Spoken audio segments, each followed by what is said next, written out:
বছরের শুরুতেই প্রাথমিক ও মাধ্যমিক পর্যায়ের বই বিতরণ কার্যক্রম শুরু হয়েছে। তারই ধারাবাহিকতায় নরসিংদী জেলায়ও বিভিন্ন শিক্ষা প্রতিষ্ঠানের শিক্ষার্থীরা ভিড় করছেন নতুন বই পাওয়ার আশায়।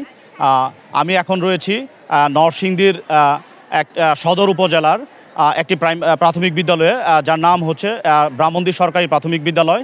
এখানে আপনারা দেখতে পাচ্ছেন যে অনেক কোমলমতি শিক্ষার্থীরা শীতকে উপেক্ষা করে তারা হচ্ছে নতুন বই পাওয়ার জন্য এখানে তারা আসছে।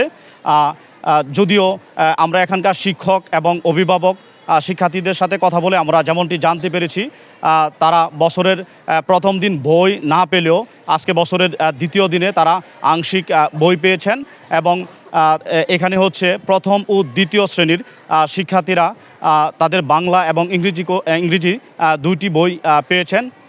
আমরা জেলা প্রাথমিক শিক্ষা অফিসারের সাথে কথা বলে আমরা যেমনটি জানতে পেরেছি, তারা আমাদেরকে জানিয়েছেন যে বছরের প্রথম দিন পুরোপুরিভাবে বইগুলো দিতে না পারলেও তারা সপ্তাহখানেকের মধ্যে সবগুলো বই, পুরো সেট বই হচ্ছে তারা শিক্ষার্থীদের হাতে তারা তুলে দিতে পারবেন বলে আমাদেরকে আশ্বস্ত করেছেন।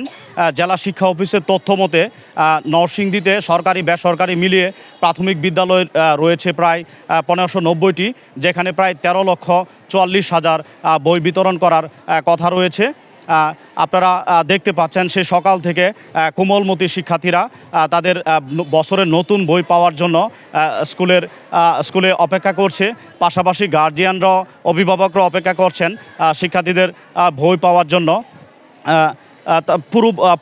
পুরো সেট বই না পেলেও তারা হচ্ছে যে বাংলা এবং ইংরেজি বই আংশিক এই বই পেয়েও তারা কিন্তু অনেকটা প্রফুল্ল, আমরা সেটা দেখতে পেরেছি।